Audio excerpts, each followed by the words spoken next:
Welcome to episode 5 of the 2020 Experience. We're excited to have Mr. Danny Laughlin in the house. Thanks, guys. And you might look at the title of today's podcast and go, wait a second, that must be a typo. It is How to Get Injured. And yes, we are bringing on an expert and someone who helps. That looks good, doesn't it? It does. We've got the microphone draped around our shoulders so we can share appropriately. We brought somebody on who's an expert, or in our opinion, and does this every day as a profession to help people become uninjured, to cover the topic of how to get injured. And most of what we're after today is to give people the tools to understand when they need help. And one of those people who needs those tools is sitting right next to you. Yeah, we've been working on you for a little while now, haven't we? Way too long. Yeah. So how to get injured? I mean, there's lots of ways to get injured. And what percent of people are injured? So say preventative injury. Yes. So what could be prevented? So we can't cover accidents. No. So first you gotta define like what classifies an injury. Unable to pick up your child off the ground. That I would classify that. 25 pounds. Why don't you give us some more scenarios? Yeah. I would unable to pick up a piece of paper off of the ground. Unable to put your shoes driving on. in a car, do you feel like you're unable to crawl out of the car when you're done with a road or trip? get in the car. Yeah, okay. Yeah. Very specific. So injury versus like just day-to-day aches and pains. Injury is stuff that, like you're explaining right now, that it's affecting your day-to-day life. Mm-hmm. You know, it's impacting your ability to perform those just daily living tasks. Right. And it's stuff that over the course of 48 to 72 hours is not improving. So say you do a workout and you feel something kind of pop in a workout, and then you don't do anything about it, and 4 days later you do another workout. What would be your recommendation to that person? Should probably keep working out. Yeah, I feel like we're just we're should gonna add go a through a weight section vest. on how to treat John here. So It's a long road. So that's nobody ever wants to like acknowledge that they're actually injured. So human beings in general are very, when it comes to their bodies, are very good at, that little voice that says, "Hey, something's not quite right." Yeah. About pushing that really deep down, far away, going, "No, it'll be fine. I've got too much going on. There's too much. I don't have time to take care of this right now. It'll just get better." Yeah. And so a lot of people will do exactly what you're describing, where they'll take, they'll do a workout. Oh man, that doesn't feel good for like 3 or 4 days. Take a couple days off. Yeah. Okay. Feeling a little bit better. I got out of the shower today, and I didn't cry when I stepped over the tub. Progress. That's progress. But let me jump back in another workout, see if it'll just work itself out. Did that ever cross through your mind? Oh yeah. Yeah. It'll just get better. See if it'll just It'll work just itself loosen out. Yeah, you don't even know. Maybe it'll warm up in the workout too. Yeah. Yeah, it'll work itself out. Yeah, in the workout. I'll go in and I'll do a Did nice do that. workout, and it'll just, that soreness will just kind of go away. That little voice is there for a reason, and that's your body's way of telling you, like, on this microphone. Little mini microphone. Feel like so game cool show right now. host. We should put it on like a little straw or something. Yeah, See that would be cool. So it's your body's way of saying, hey, something's not right. Like, we need to get this looked at. And I always tell people, 48 hours that's pretty normal for, if you have some muscle soreness, or you didn't move great, and you maybe tweak something, but it should be improving. Right. May not be perfect, but there should be some improvement. If it's not going there, then that should be an indication to you that something's not quite right. And you either need to get some help, or try some stuff, try some foam rolling on your own, some lacrosse balls, some smashing, ask coaches for suggestions. If it's to the degree where like you can't pick your kid up out of the crib, that's pretty severe. So let me take a step back though, because I think where I am misaligned, or where I am too thick-headed, is when I had the initial injury. I was doing a box jump with a weight vest on Ask me if I warmed up before the workout. John, did you warm up before that workout? No, I heard the workout start, so I put a weight vest on and I started. Okay. So we're making a lot of references to like John making Yeah. up scenarios and such like that because go through what actually happened. Yeah. And then at different points in the game, right? Pick out times when he should either stopped or come to see you or Jeff. And the Okay. reason we want to play this scenario game is a lot of us do this. Oh yeah. And this is just this just happened or is just happening right now. And it started with the box jump with a weight vest. I did one round of this workout. It had box jumps, toes to bars, push-ups, handstand hold. Great little workout. And first round was great. Second round, first round of box jumps, I felt a little twinge in my back. What should I have done at that point in time? It felt sketchy and it like really started to hurt. Ooh, it Okay. started to hurt right then. Yeah. So starting to hurt right then is a good indication. It was like, ooh, to- gotta be real, take it easy. Yeah, take that weight vest off and walk away. Something's not right. Kept the weight vest on, tried to increase my score. I got 15 box jumps the first minute. I tried to at least get 15 every other round from there. Matched my toe to bar number and was struggling to hold the 1 minute handstand. Now did it hurt? Did it hurt the entire time? No. So it didn't. It like kind of It felt like hurt on doing box jumps. On the And- third round, It hurt every time. I every did time box you jumps. went back to box jumps. Yeah. Yeah. And so that was scenario number one. Didn't do anything about it. That was Tuesday, Wednesday, Thursday, Friday. It's still really sore. Haven't done anything. I'm resting it because there's a competition on Saturday. Yeah. Going to see Jeff Remsburg, my chiropractor, and he's working on my elbow. I don't even mention the back to him. So that was like step number 2. Yeah. Good. And step number 3 is we're going to do this little competition workout. I watched my partner go first because I haven't done anything yet. No, you didn't even warm up. You didn't even think No, about warming up. It was dumbbell snatches, so I figured Yeah. that would be a good warm up. Did that. First rep of the day hurt. Second one a little bit better. Third one a little bit better. Things started to loosen up. They got And warm. They got better. And then And then it went downhill fast, right? it went downhill Yeah, fast. that's where you came and found me, and we had to Yes. set Yeah, your so hips you and- set my hip, and he looks at me like, what are you doing? And I'm like, dude, I got to go do this. Yeah. So then I did that workout, and the next morning I got out of bed, and things started to fall apart. So you probably at that point, like the next morning, your little voice was now Brittany telling you that that was not smart. Which you have to deny. Yes. Oh, There's absolutely. no way Absolutely. that, So- there's no way that she's right about that I should not have done that, because No, No, of course for not. sure. So yeah, so leading up to that, there were lots of opportunities for Yeah. you to kind of take a step back. But at the same time, like we've all been in a workout where maybe something didn't feel good. And again, that's exactly what I'm talking about. Like that little voice that's like, ooh, that's not right. yeah. And everybody has that, and everybody knows the difference between, okay, I think I can work through this, and all right, that's not good, but I'm gonna just keep going. Right, You know, I'm not willing to accept that I actually just injured myself. right. You know, Are you going to get any less fit if you stop that one workout that day and then go try and fix yourself? absolutely not. Can So- we argue that you'd be a lot more fit, I was going to say, and you'd have more money in your pocket? So because we get people in the clinic all the time who, you know, are athletes at all different levels. You know, CrossFit athletes who, you know, moms, husbands, dads, people coming in down to high school level athletes. And the thing that I always tell them is, you know, at this point in time, like, yes, we're going to have to modify what you're doing for your sport or for your exercise or for your activity that you enjoy doing.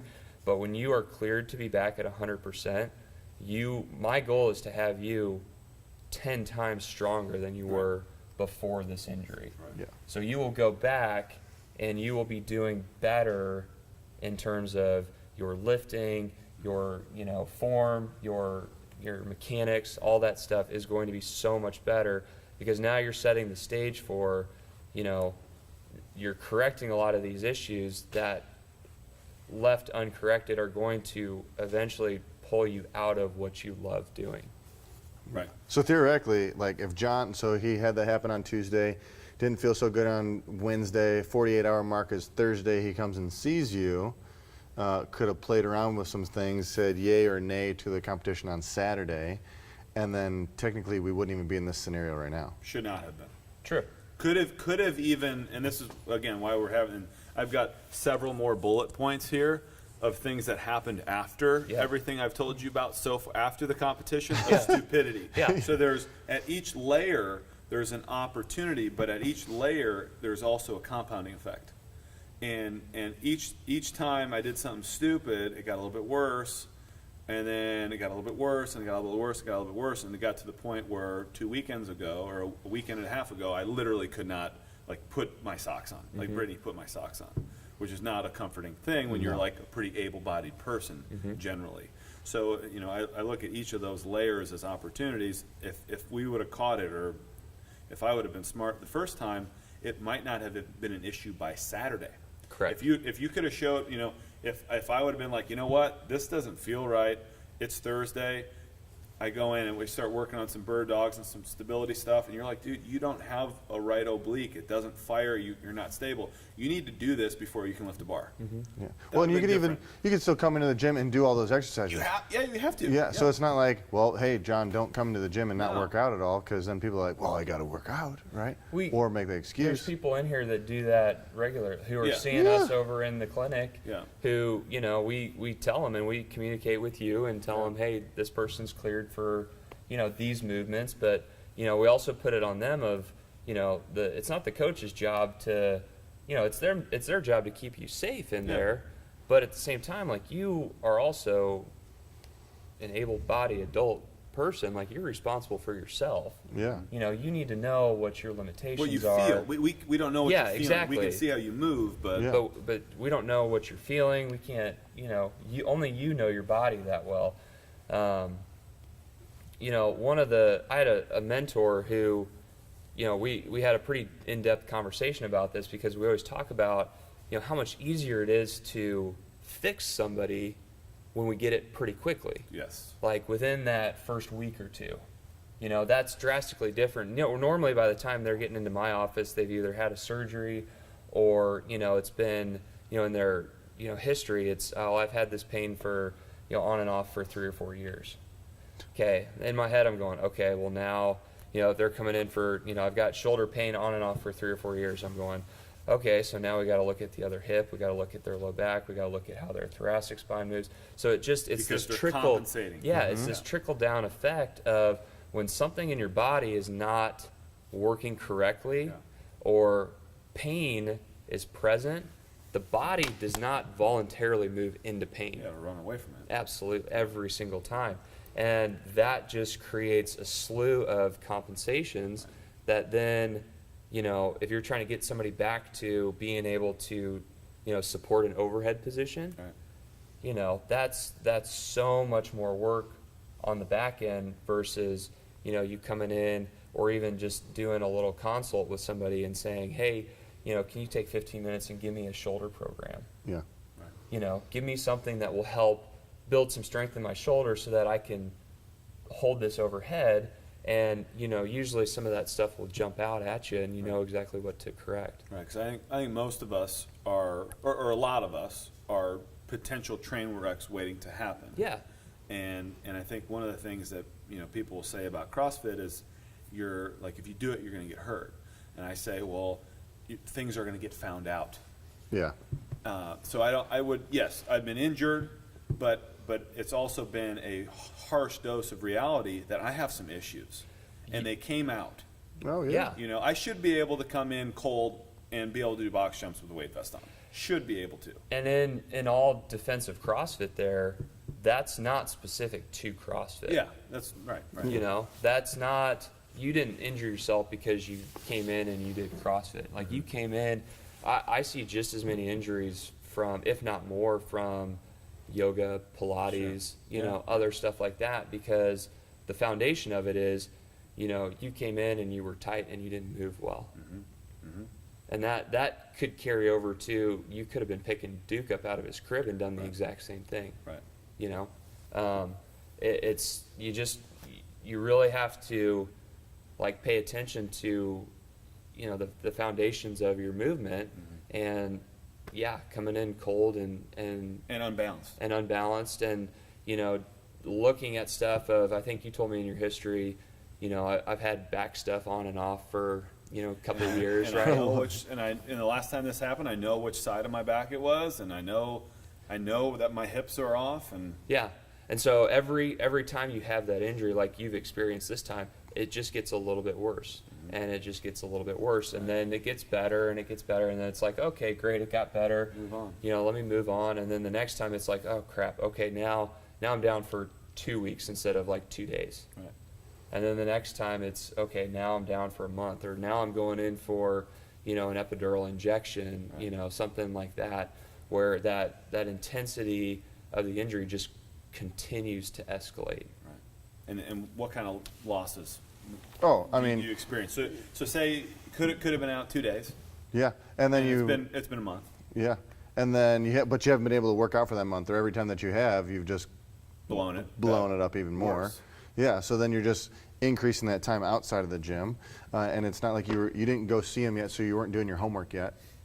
Correct? You just started So I doing wasn't homework moving yesterday. anything. I wasn't moving the ball No, forward. no movement forward. And then you expect to just come in as soon as you're fixed to crush it again, which is never the most wise decision. Like when you come in, now not only do you not get to crush it right off the way, like you took a month off, now you probably got to take another month to build back up to what you were doing, and now you can crush it. So instead of just 1 month out of the gym, now you're 2 months, maybe even 3-4 months outside of. I mean, would you not agree? Yeah. Yeah. And I don't think people realize that. Well, you remember like that one of the things that in that CrossFit level 1 that I loved was it was the diagram of the I forget the graph continuum called. of Fitness, wellness, fitness. Yeah. Where every injury knocks you down a little bit. Drops you towards that sickness style or sickness side of it. And you look at your average client in here. You're the owner of the gym, so are you going to be leaving the workout world because of injury? No, you're going to likely you're going to find a way around it. Sure. But for somebody who's been doing this for 6 months, a year, they hurt take their the wind back. out of their sails. Yeah, exactly. And they may love coming in here and they may love doing that stuff, but if every time they try to get back to it, the rug gets pulled out from under them, then the likelihood that they stay with it is pretty slim. Right. And those are the people that I end up seeing, 10 years down the road from their first injury, who, they're carrying an extra 60, 70 pounds of weight, they're depressed, they're on all these meds, and, it's now affected their day-to-day life so much that it's, they're incapacitated. Yeah. And that's an extreme example, but That's not too far from reality. It all starts with some injury that was not addressed correctly. Just derails you. Yeah. Yeah, a great analogy is, if you were driving down the road right now and you blew out a tire, what would you do? Well, you either call Keep driving AAA home. or you change your tire if you have a spare. Yeah. Would you continue to drive on that for another 2 weeks? Yeah, John, you would. I'd ride it hard. Ride it hard? Put it in 4-wheel and just Just go. What's going to eventually happen? Yeah. It's Yeah. going to destroy the rest of the car. Right. It's going to Yeah. be undrivable. right. Yeah. That's a car. That's replaceable. Right. We're talking about your body. How many bodies do you get? exactly. Yeah. You This, wanna- this is it. Now, one thing, like a couple things, though, like as we're going through, like differentiating between like injury, right, and feeling it in the workout. Because a lot of times I think we can get to give myself an excuse that It hurts. It hurts. I gotta- Yeah, What do you mean it hurts? I'm probably gonna miss next week. My biceps are sore, but that translates into not body awareness. My elbow hurts or something. Not saying that no one's elbows hurt. You know what I'm saying? Like, how do you differentiate between, hey, you're okay, versus no, you should probably take a break? So pain is very, very interesting because it is very subjective person to person.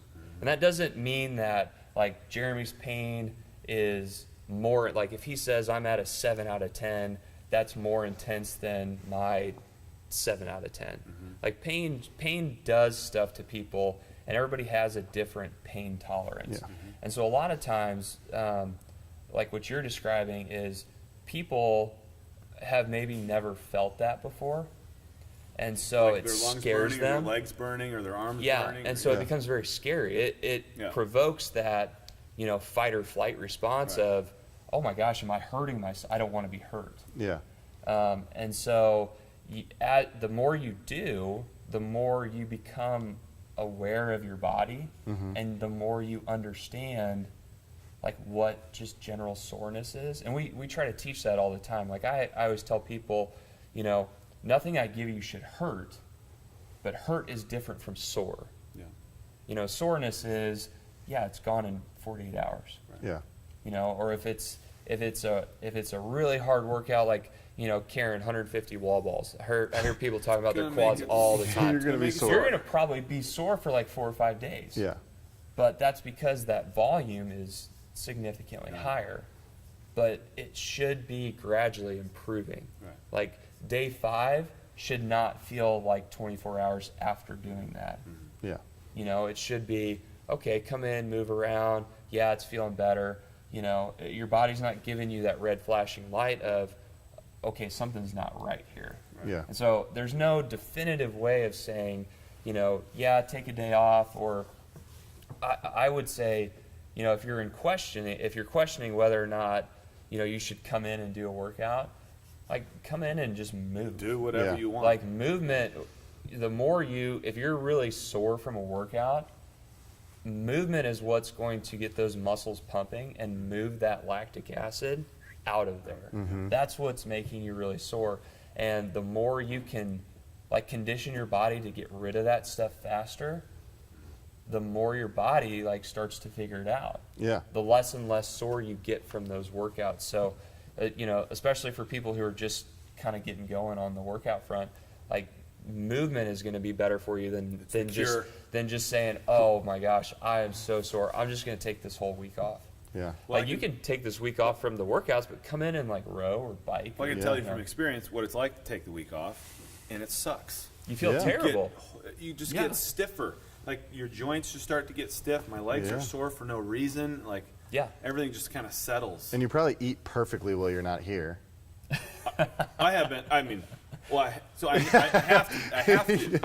Yes, You have to. But most people won't. No, it's an excuse to kind of eat. slips away. Yeah, because you're like, well, I'm not going to the Screw gym it, I'm not anyways. going to the gym. Yeah. Yeah, Let's order a most couple people pizzas. are not. Yeah, most people are not just eating a bag of frozen I peas. thought you were like, and yeah, apples. you're like dialing it in. I'm like, yeah, I am dialing You're it like, in. actually, yeah, I'm dialing. Kind of like trying to yeah, it's the only silver thing I can lining around the control right cloud. yeah. Yeah. So Yeah. trying to control it. Well, it's human, and when you feel crappy, it's human nature to seek out stuff that's going to make you feel good. Yep. Sugar. Dopamine Yeah, responders. the sugar. Sugar, carbs. Donuts. Yeah, because your body's trying to do, pain, injury affects you all the way down to a cellular level. So there's an actual immune response that was just published not too long ago, where they're actually tracking people who have had pain for 10, 15, 20 years, this chronic pain. Their immune system is crazy overactive, and it's actually feeding into a lot of the autoimmune diseases that are becoming more and more present in our society right now. Wow. Yeah. I mean, it I makes wanna read sense. that Your body is like it's serving up to fight something. Yeah. And it looks for things to fight. Uh-huh. Yeah. Yeah, So it's yourself. Starts fighting itself. Yeah. All right. So what are some? So before we go or whatever, what are some things 3 big things that you can someone could do at home to be more preventative, right? So Sure. what are 3 exercises that no matter what you could do at home that are just going to be preventative? Did you just ask me for the 3 best exercises? The 3 best. Do you know that's my worst. uncle at family reunion, Hey, I've got this thing. 3 Yeah. scotches Could in. you just He's give me, hey, Danny, come here. I've had this shoulder issue for 10 years. What are the 3 best exercises Yes. I can You do? fix Everyone it wants to right. know Can you those. fix it? And for for 3 for shoulders, and 3 for hips, and then 3 for knees. Yeah, That'll exactly. be best for everyone. So 3 Yes. best. So we're gonna go They're gonna with 3 fix all best things that you can do. Mm. Okay. Number 1 is make sure that you are strong in your foundation, which is your core. Okay. Okay. I love the Sit-ups, just sit-ups. just thousands upon no. I love Crunches? the exercise dead bug. Okay. Okay. Can we demo that right Yeah. I'd be happy to now? demo. Go, you can lay on that. you can lay on it. Yeah. Yeah. So John's doing the bird dog here. Oh, bird dog. Yeah. So dead bug is the one That's- on your back. Can I do this one too? Yeah, you can do the bird dog. I think John needs to do it need to here. do this So anyway. bird dog is where we're, kicking opposites out here. Here, do you want me to? You hold You that really mic have and to do then. a good job. Narrate. So many. Yeah. So what For John's those of you that doing. can't see on YouTube, John is doing. So John's doing a bird dog. So he's in a hands and knees position, and what he's doing is he's lifting his opposite arm and leg into a straight line, kind pseudo of. straight line. Pseudo. He's a little bit tight right now. There you go. Is that the straight line? Yeah, press with that probably 'cause he heel. has jeans on. So this is a great one to are work stretchy on jeans. our spinal stabilizers.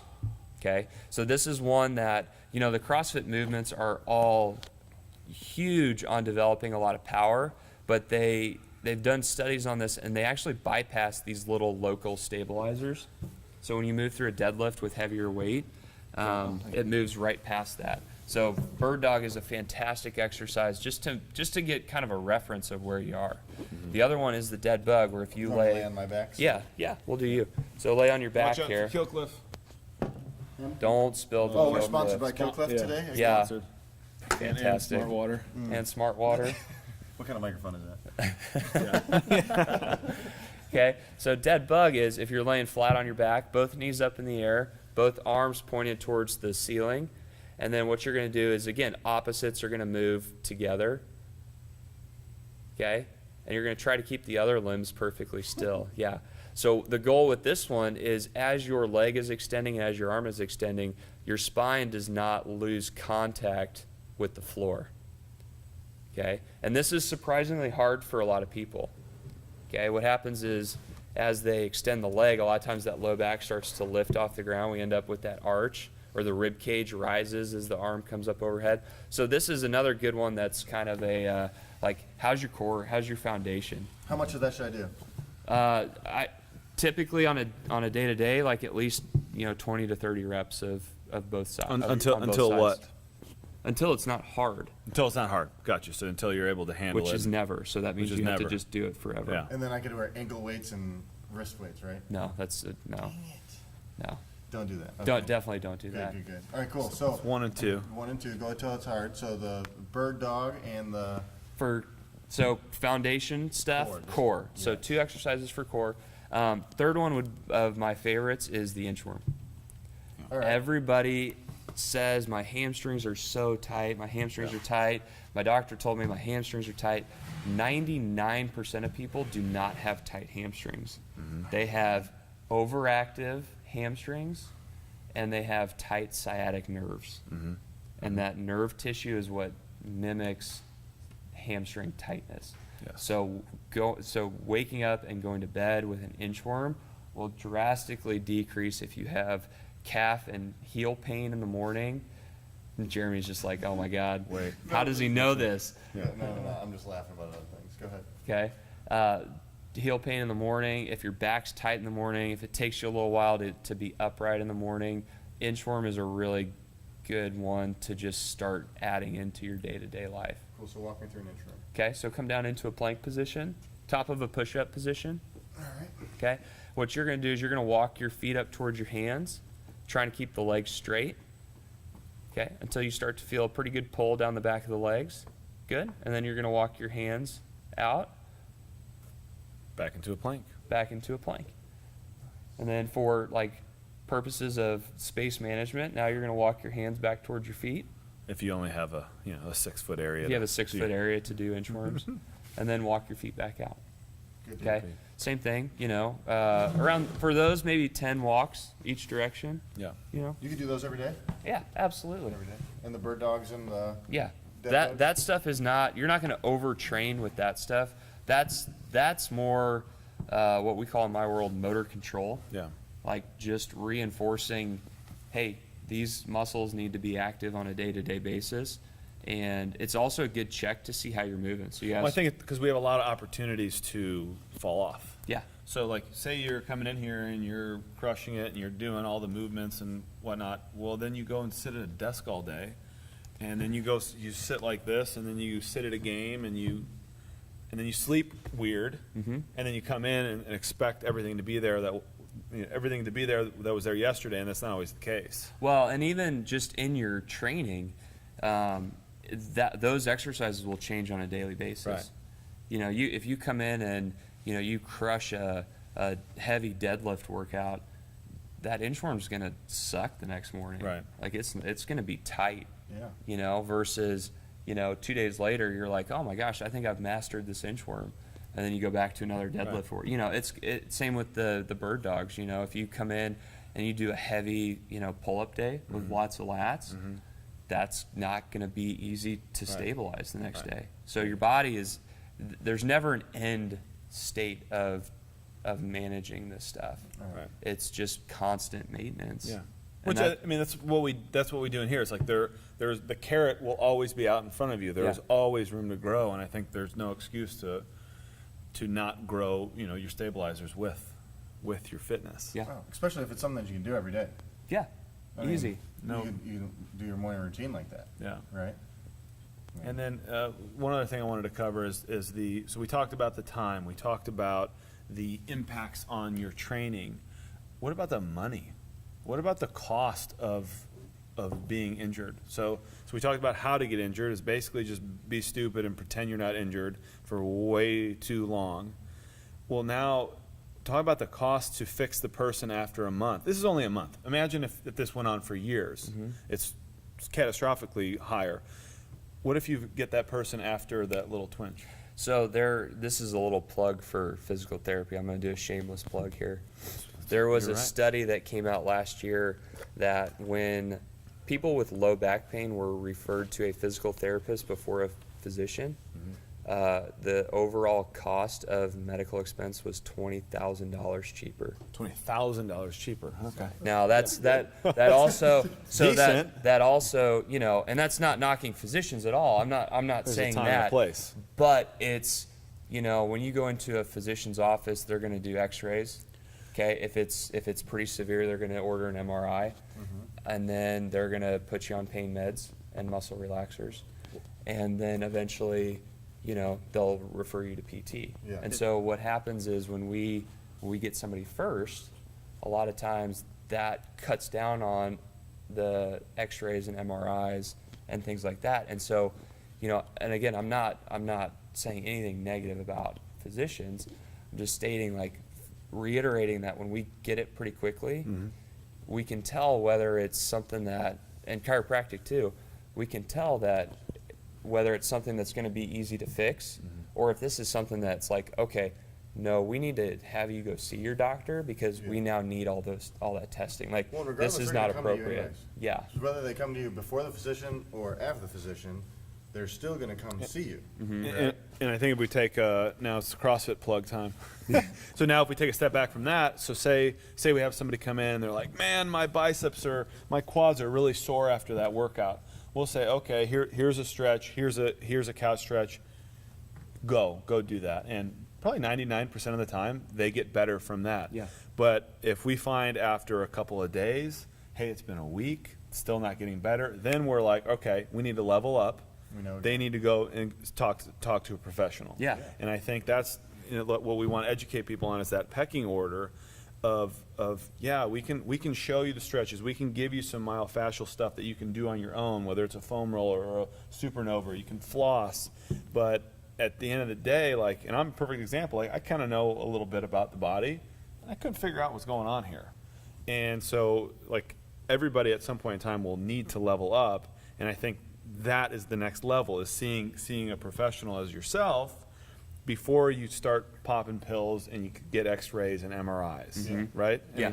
Yeah, absolutely. There's a time and a place for a muscle relaxer. Yeah. When really things really hit the fan, and things are bad. Yeah, exactly, and that's what we're trained to identify. We're pretty good at spotting. Hey, this is something that is definitely going to need some further attention that's out of my world. This is not okay, let me fix your hips, let's kick some muscles back on. This is, okay, yeah, you really messed something up. let's get you in to see the doctor so that they can do the appropriate testing and start taking you down that path. Yeah. And, the physicians we work with are all, they love that because it cuts down on a lot of the, unnecessary visits that, they're slammed in the day. Right. So they appreciate that when we send somebody in, they know, okay, yeah, something's not right. Like they've already been to PT. Okay, yeah, we can justify that. And it's the same for the insurance companies too. Right. Usually I think there's even some companies now that will say you have to do 4 weeks of PT before we'll even do an MRI. And that's great. And I would say before, say somebody's got they think they have a knee problem and they haven't couch stretched at all, and they go to see like their messiah, like because you're going to fix them, and you're going to say, your quad's really tight. Man. Yeah, you need to do couch stretch. Yeah. so that's like a step going back a level. Yeah. It's like make sure you're covering your bases before you level Well, yeah, up. educate Work the pecking order. Exactly. Like use your coaching staff, use your coaches that, especially in here, like you guys are all extremely knowledgeable. I've learned a ton from you, and you guys are good at spotting like, hey, yeah, let's have this person do a couch stretch because they, their quads are tight. Right. Making sure that you're just taking care of the basics on a day-to-day, basis. Yeah. So take care of the basics in your everyday routine, right? Your core. Do some of that fun stuff. Couple inchworms. Couple inchworms. Bird dog it up a little bit. That probably takes max like 30 minutes. No. That was sarcasm. Come on now. You can literally 5 minutes. 2 minutes. We're getting Not ready. even. We're publishing a video here shortly of full body foam rolling in 5 minutes. Yes. You literally if you're on the roller for longer than 10 to 15 minutes, you're not doing it right. You're wasting time. Yeah. Yeah. Exactly. So it can be done quickly. Yes. Yeah. Work the pecking order Yep. from the bottom all the way to the top, including yourself, asking yourself questions. People need to ask their own questions to themselves, and then work the pecking order. Yeah. And pain should go away after how long? 48 to 72 hours. It should be getting better. You should see progress. Yes. Yes. Because some people are like the 2-day sore. Yeah. Yeah. You don't feel it till 2 days later, but Absolutely. yeah, you should know the difference between soreness and pain. Yeah. Yeah. And then like the other day we were talking like at a week, if nothing has changed or gotten better, it's like Red flag. red flag. Yeah. Yeah. Absolutely. Something's not right. Right. All right, fellas. I have to get going to go pick up the little man at preschool. Go. I'm No, like, you're looking for I'm somebody like, to come in. I'm going to or be what? late to pick up the Yeah. little man, and he's going to be the only kid at preschool Yeah. sitting there. Be like, Dad, what's going on? Yeah, what happened? What- Do you forget about me? Helping But the teachers moral clean of the up. story here is you're going to get dinged up, and something's going to happen because our bodies just are a little bit out of whack. But you have tools to prevent it, and then you also have tools to mitigate the damages down the road. And I think being a bad example has turned on a lot of things in my head, and hopefully it brings us awareness to others so that you stop and ask for help before you actually really need it. Mm-hmm. So we were going to end the podcast, but we decided we have a couple more things we need to talk about because we were just saying is like people don't know their bodies, and part of what we're trying to talk about here is like being able to feel the difference between a burn and a pain, and understanding different spots on them. And I think what's fun about it here is it's not just working out. It's like learning your body. So what were you just about to say? Well, it goes along the lines of, I think with your vision of how, people are a part of this community here, this is a lifestyle and not just it's not just a workout. It's not just to, come in and look good. Everybody likes that. That's part of it, right? Yeah. Everybody wants that. Yeah. But it's also, the more holistic you become, the more in tune with your your overall health. Right. The more you begin to realize when things are not in balance and when things are out of whack, and that knowledge of your body is really important to. I think it's what we want people to gain. Yeah. As much as narrowing their waistline or. Well, it's going to allow you to not only be functional today, but to be able to do the things that you want to do for the entirety of your life. Right. Versus getting to 70, 80 years old and being unable to get out of a chair. Right. you know, if you take care of your body now and don't allow those injuries to continually compound, you know, think about like compounding interest. Yeah, right. You know, same thing with your body. That injury is going to compound over the years, and you know, you're going to pay for it at some point. Right.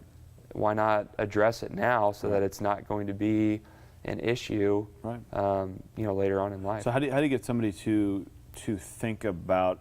So, you know, I can remember when a workout was just an opportunity to like get sweaty, and I just focus on getting it over. Sure. How do you get somebody to think about how their body feels while they move around, while they're doing thrusters, while they're doing pull-ups? I think it just comes with repetition. Yeah, and just being conscious. And being conscious of, you know, how do you feel in your day to day? You know, when you leave here, you know, you should feel really good. Right. You know, you Right. should feel, you know, very strong in your day to day life. You know, you're going to have days where you're sore, and you know, going, you know, sitting down to the pot After the is back squat is a day the little other bit day. like, oh man, Ooh. whoa, that's a little sketchy. Yeah. But you know, for the most part, like, you should notice that you feel strong. Yeah. Like, you feel good. And if you're feeling stuff other than that, or you know, if you're noticing that things aren't feeling better, you know, that's an indication that maybe you're not moving right. Right. And that's time to take a little bit closer look at some stuff. Right, right. So yeah, we just wanted to hash out why it's important to think about the movement that you're doing, how it's meant to be done, how it should feel, versus what you're getting. You know, if you're doing squats, for example, and you're PRing, but it's hurting your knees as you go along, like, okay, is that worthwhile, and is that going to be beneficial long term? Well, and that's a great opportunity to use the scaling options.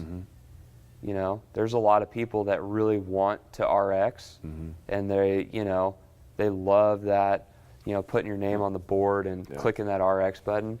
There are days where I come in and I don't RX because it doesn't feel good. Yep. You know, knowing your body. But you have to know what good feels like, and that's yes. to compare it. And you're absolutely right. And that's where you start, and there's a progression. Just like anything else that you've ever done, there's a progression to get to that end goal. Yeah. And rather than coming in and, you know, first time of doing an overhead squat, you know, you're going to load up the percentage that it says, do it with the PVC. Yeah. Like, what does that feel like? I'll tell you right now, like, you can do a really hard workout with a PVC pipe. Like, it sucks. Yeah. It's Yeah. not fun. But challenge yourself on that front. Like, it doesn't have to always be, you know, go as hard or as heavy as possible. And I think we do a really good job here of stressing that. Yeah. But at the same time, you also, you know, you want to learn how to push yourself too. So it's, you know, it's very individual. Yeah. Yeah, because some people need the push, and some people need to push themselves, you know, like me, to push themselves to work towards imbalances. True. Instead of just trying to go for a bigger number or faster. It's like you need the push in that direction. Well, and that's where it's helpful to kind of use the stuff we talked about, those exercises, that inchworm, as like a weekly or daily assessment. Like, how am I moving today? Yeah. You know, if I can't do the bird dog effectively, you know, before class, should I be taking weight overhead? Right. You know, or should I be trying to PR my back squat today? Right. Yeah, maybe not. Maybe not today. We'll pass it on. 2 days. 2 days later, you might feel totally different, but today might not be that day. Right. You know? It's okay, because if you step back and it's not to wrap up, it's the long-term approach. Yeah. And this doesn't happen in a day, it doesn't happen in a week, it doesn't happen in a month, but it happens over years. Yeah. And if you're constantly making little right decisions, everything snowballs. But if you make little dumb decisions, eventually it's gonna fall apart. You will have to pay for that at some point. Yeah. So that's how to get injured, which is not the point of the conversation. So we're trying to prevent people from being injured, but through the illustrative process of someone who did get injured, I hope that helps kind of paint a clear picture to people about how they can avoid it and stay healthy. So talk to you guys next time. Thanks again, man. Thanks. It was fun.